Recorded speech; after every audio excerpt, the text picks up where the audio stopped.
happening?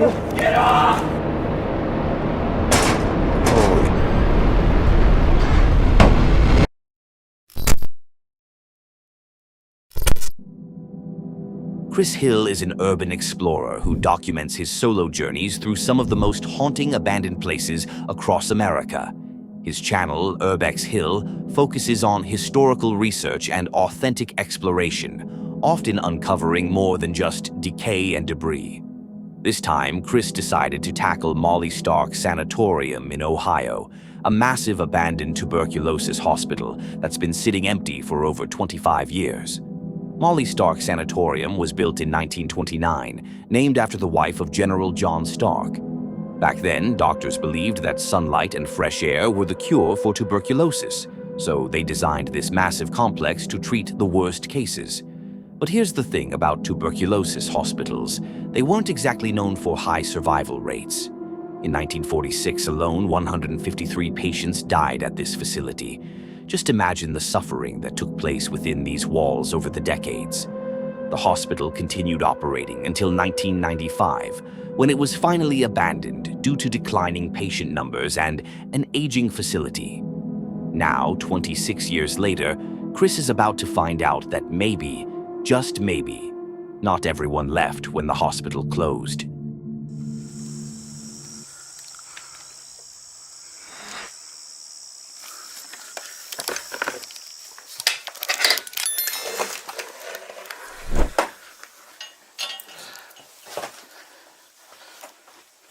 The exploration started normally enough.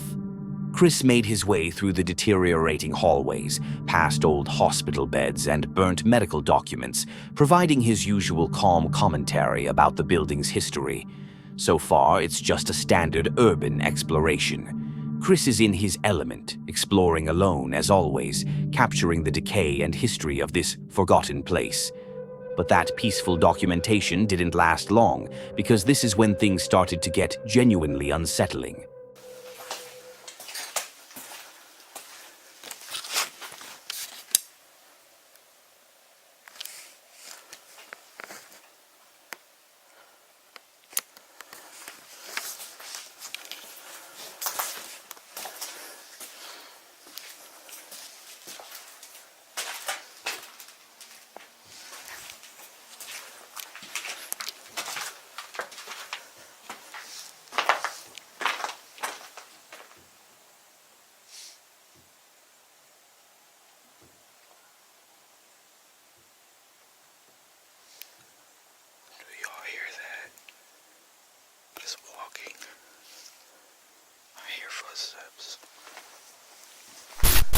While exploring the second floor, Chris suddenly stopped.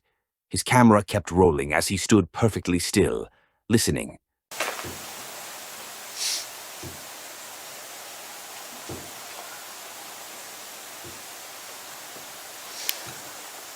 y'all hear that? It's walking. I hear footsteps. The building had been abandoned for over 2 decades, and Chris was supposed to be completely alone. But the footsteps were just the beginning. As Chris made his way toward the basement tunnels, something even stranger happened. Watch closely.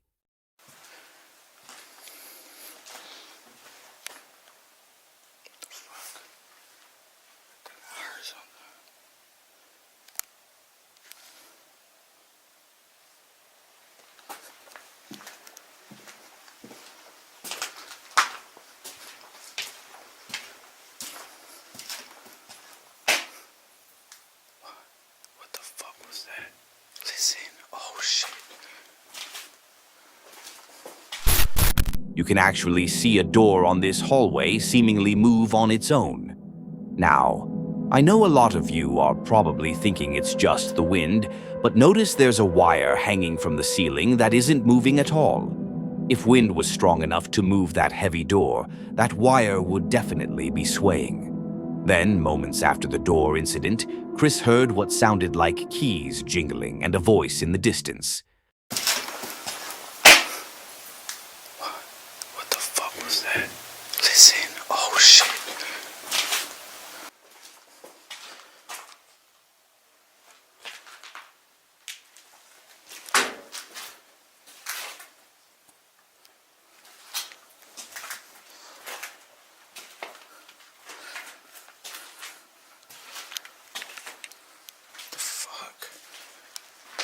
could have swore I heard somebody.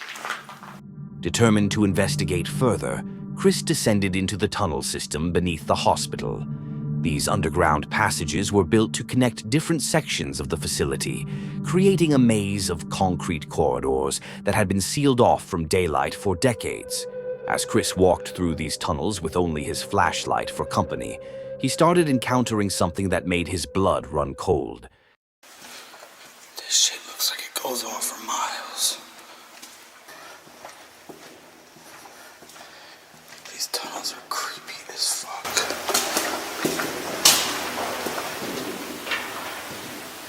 Okay, I heard something. I definitely heard something that time. What he was hearing sounded like footsteps, not echoes of his own movement, but distinct footsteps coming from somewhere ahead of him in the darkness. What happens next is the moment that turned this from a creepy exploration into genuine paranormal territory.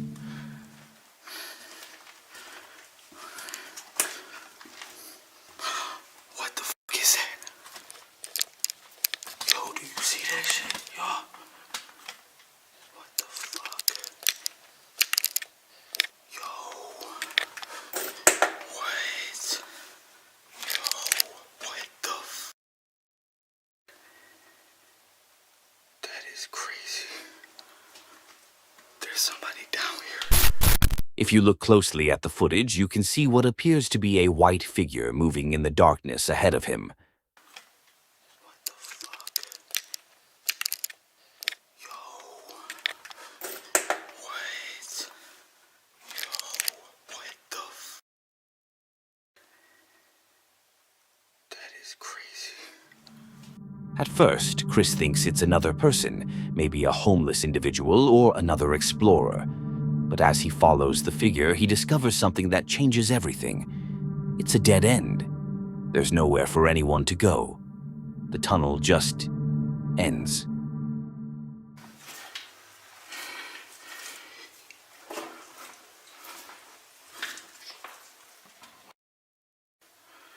It's a dead end. Oh my. What? What the fuck? I'm out of here. I swear I legit saw somebody. But the Molly Stock Sanatorium had one final surprise waiting for Chris. As he tried to navigate his way out of the building, his high-capacity battery pack suddenly died. His equipment rated to power his lights for 16 hours on a single charge dies after just 2 hours. Remember, this guy has been exploring abandoned places for years.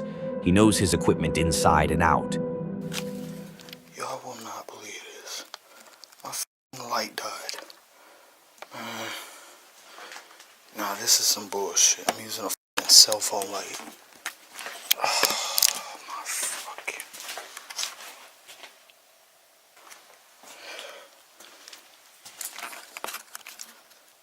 What the...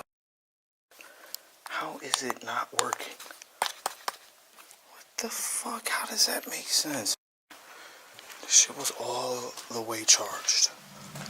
What follows is several minutes of Chris as he struggles to find his way back to the surface, using only his phone light. Eventually, Chris does manage to find his way back to the main building and ultimately to an exit. Now, seriously, what do you think happened at Molly Stock? Was Chris experiencing genuine paranormal activity in a building where hundreds of people died over the decades? The footsteps, the moving door, the mysterious figure, the equipment failure. Individually, these could all have explanations. But when they happen one after another during a single exploration, it starts to paint a very different picture. Uncharted Expeditions is a channel run by two brothers, Colby and Colton, who've dedicated themselves to exploring some of America's most forgotten places.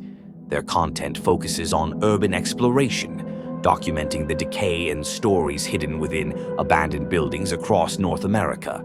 This time, they've set their sights on an abandoned school that's been deteriorating for years in what Colby describes as a very rough neighborhood. The building has become a known haven for squatters and homeless individuals, which already adds a layer of tension before they even step inside. I'm so out of breath. We just ate a big lunch, and then we try to go running like this. We probably need to get inside, so nobody sees us. Let's go. Let's go.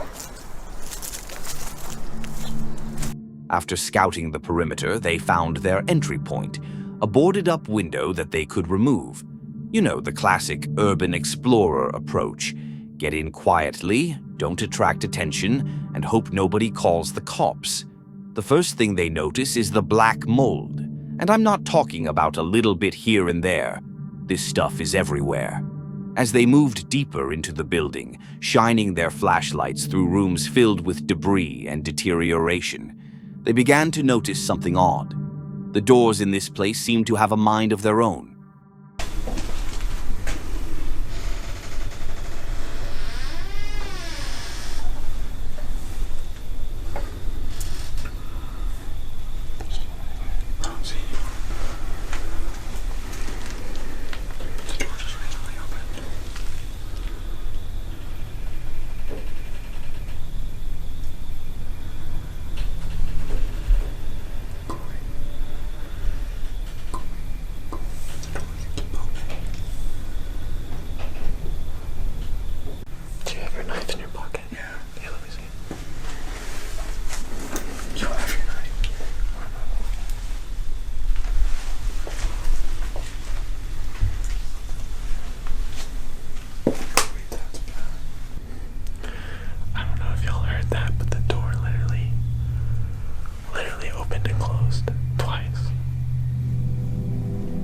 At this point, the brothers faced a dilemma. Given that the building was known to have issues with squatters, there was a very real possibility that someone was inside that room, perhaps not too happy about uninvited guests. They stayed put for several minutes, trying to decide whether to investigate the room or cut their losses and leave. Eventually, their curiosity won out. When they finally work up the courage to investigate the room, they find absolutely nothing that could have moved that door. No wind coming through windows, no people hiding inside, nothing.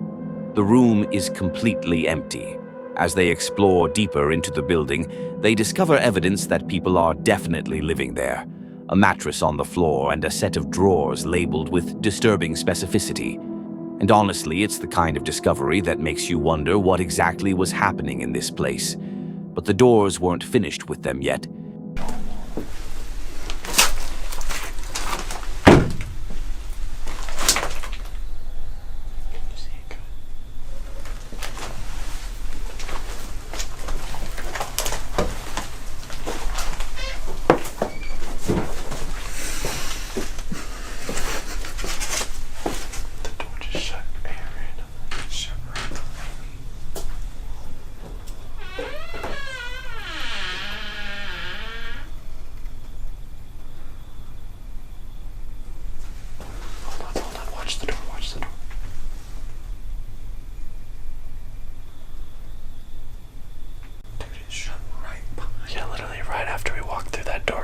Shut back on us. And then it opened back. Yeah. Okay, let's go. While walking through one of the rooms, they notice something that stops them dead in their tracks. A door that was previously standing wide open is now closed, and suddenly it opened again.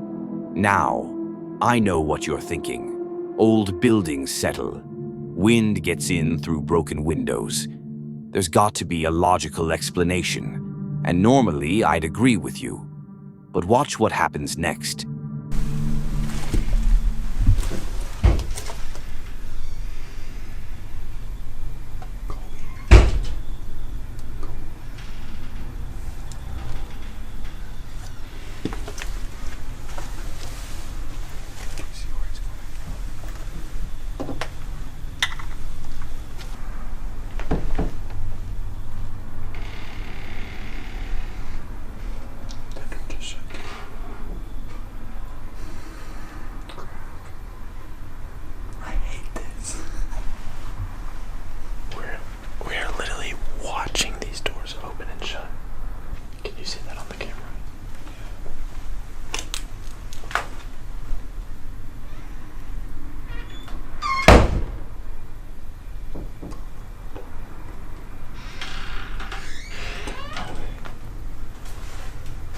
heck no.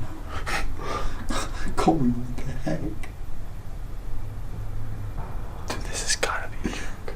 Please, bro. That slammed shut. I'm telling you, bro, I did it.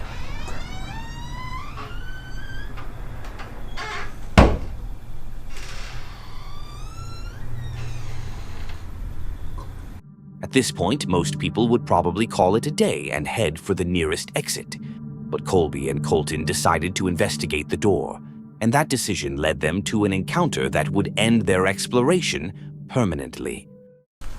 You watch in front of me. I'm gonna look side to side.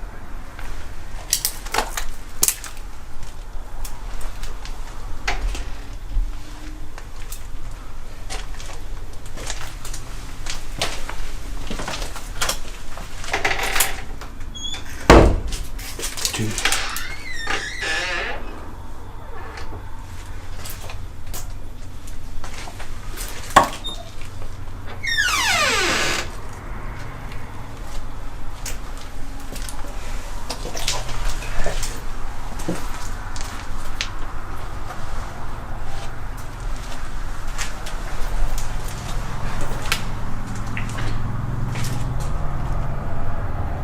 You might not want to be in here. Let's go. We explored most of it. Let's go. Hold on, we can go a little bit longer.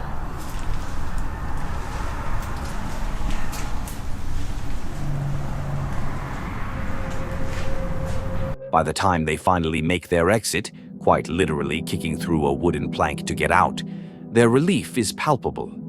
Now, skeptics might suggest several explanations: settling foundations, temperature changes causing wood to expand and contract, or air pressure differences throughout the building. And those are all valid theories. Old buildings can certainly behave in unexpected ways. But here's what makes this case particularly interesting. These weren't subtle movements or gradual changes. These were heavy doors slamming with significant force, multiple times in different parts of the building. What do you think happened in that abandoned school?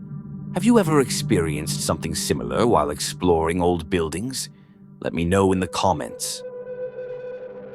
Tim, Ben, and John are three friends who decided to investigate local legends and explore abandoned places together. You know how it goes. Every town has that one creepy location everyone talks about, but no one really wants to visit. For these guys, it was a house deep in the woods, rumored to be a gathering place for satanic rituals.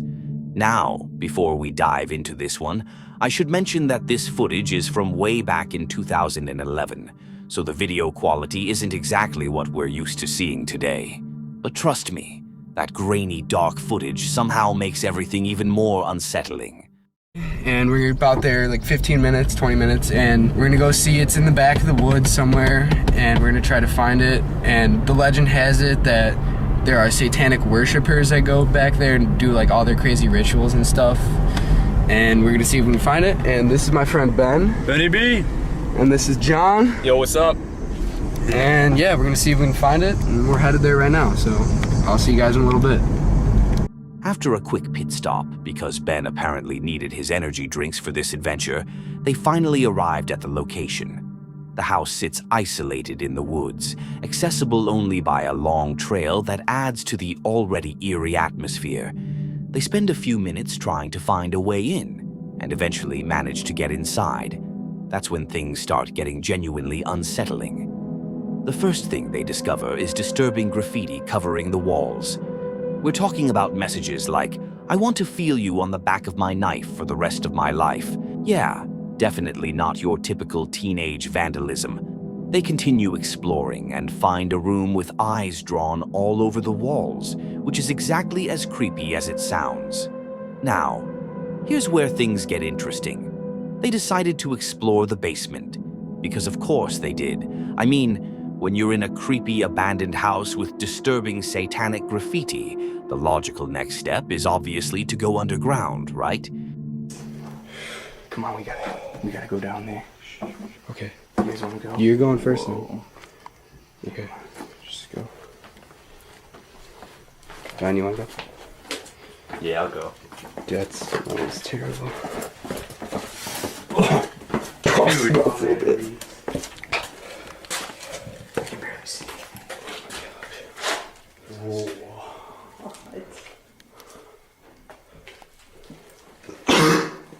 That smells really bad. Separate room. What is this? Dude, that smell is so bad.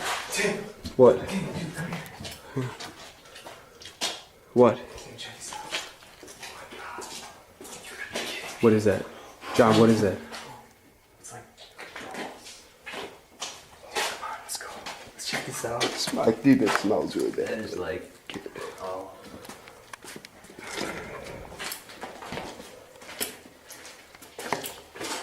Guys, this smell is terrible. I think guys, I'm gonna throw up. Guys, we need to go. I gotta puke. Good, come check this out. Let's hope that's on that dirty. Whoa. Kid, you alright? Dude, are you okay? Hey, God. Dude, look at those injuries. The doll's big, bro. Hey. Yeah, guys, we gotta go, man.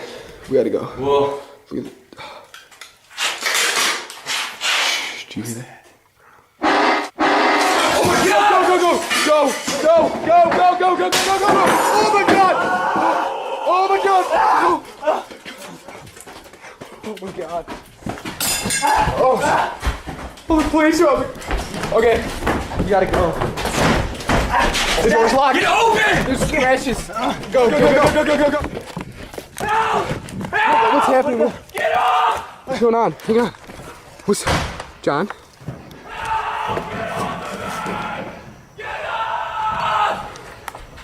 What?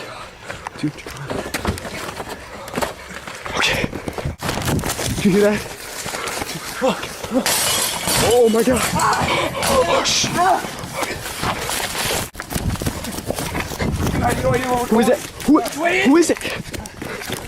John. Oh my God. Go!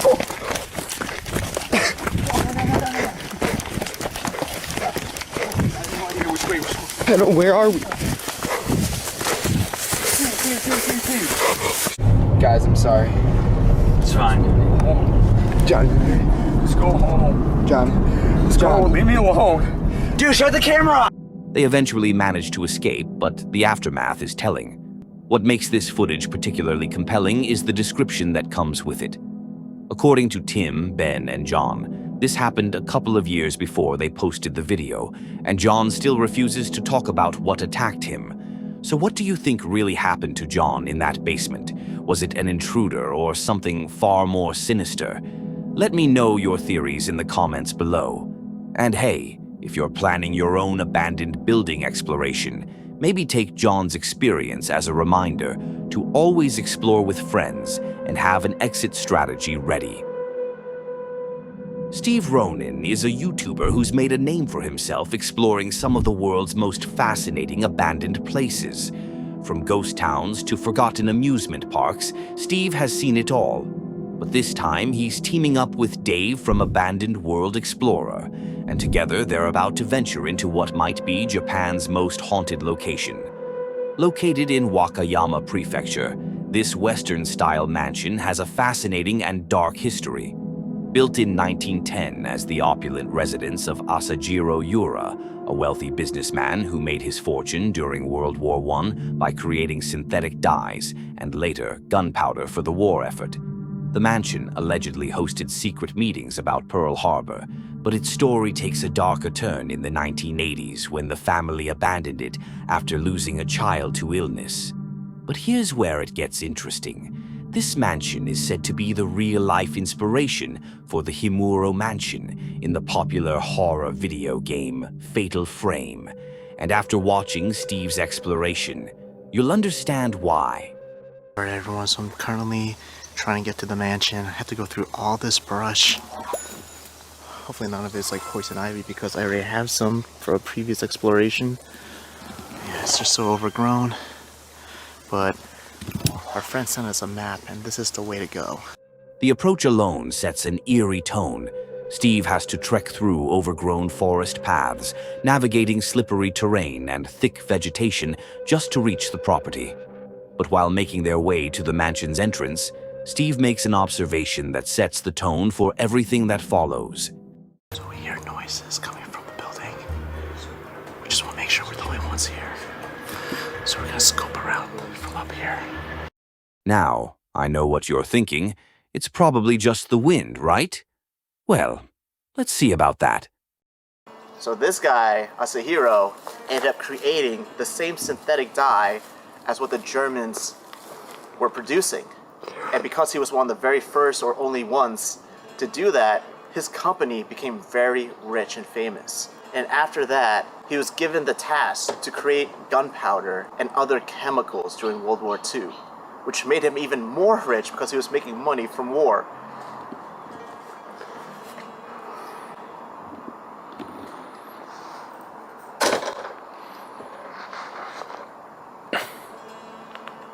I think this place is really haunted. Yeah, so we're off to a great start. But hang on, because this is just the beginning. Steve finally makes it to the front entrance, and the mansion is exactly what you'd expect from a place with this kind of reputation. Covered in vines, windows barred, and an atmosphere that just screams, maybe we shouldn't be here. But Steve's not one to back down from a challenge. The moment he steps inside, you can feel the weight of the place. Traditional Japanese tatami rooms filled with the belongings of a family that just left.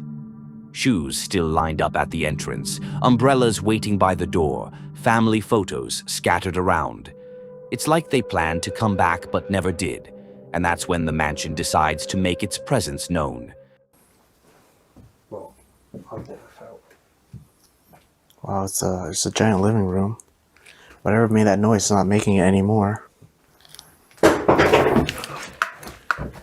Dave. Dude. Dude. What the hell was that? I don't know. That was you. How am I? That was you. How am I? Are you sure? Fucking racing. No, it wasn't me. You're kidding me. I genuinely thought you thought that was me. Can look back at Dave's footage. Oh, I think he yeah. caught that.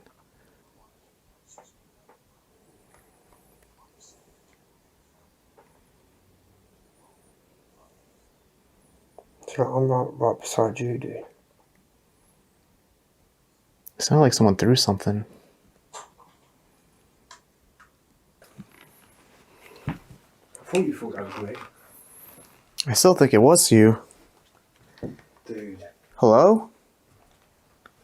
I have a feeling it was that screwdriver right there.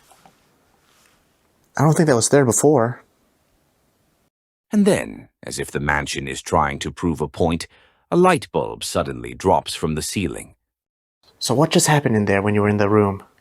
I was standing near the coffee table. I put the horse on the table. Yeah. The coffee, you come look at me, the coffee table's the size of this. Yeah. I put the horse on, I walk around this side, the last lampshade that's right over there. But, yeah. Can I show them with your footage? It's absolutely beautiful. The weight of it.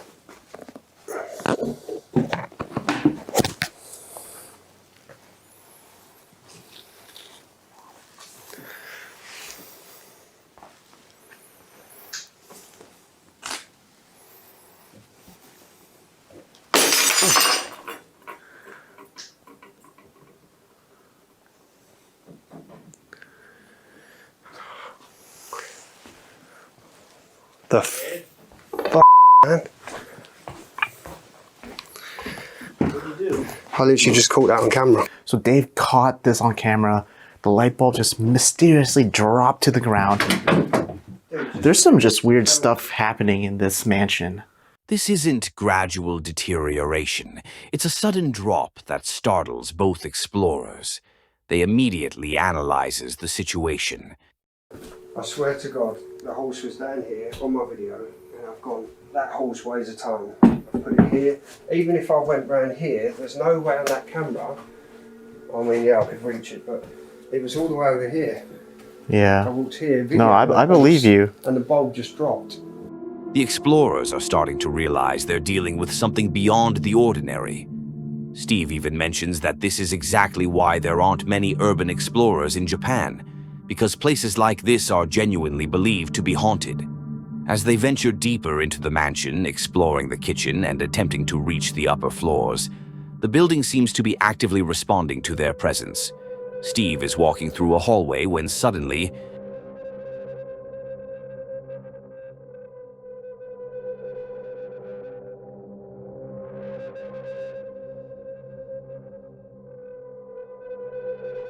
the ceiling doesn't look safe at all.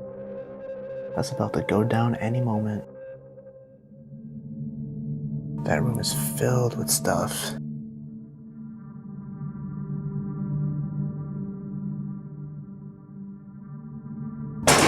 Holy crap. Did you guys see that? That door literally just slammed. Can't believe I caught that. I don't think it was the wind too. I mean, it is kind of windy in here, but why would it... That thing blew towards me, and the other door behind it, perfectly okay. I feel like it would have moved if it was the wind. That was bizarre.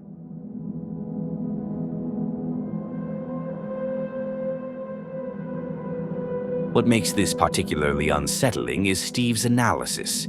He immediately considers the wind factor, notes that other doors behind it aren't moving, and realizes the door slammed in a direction that doesn't match the airflow.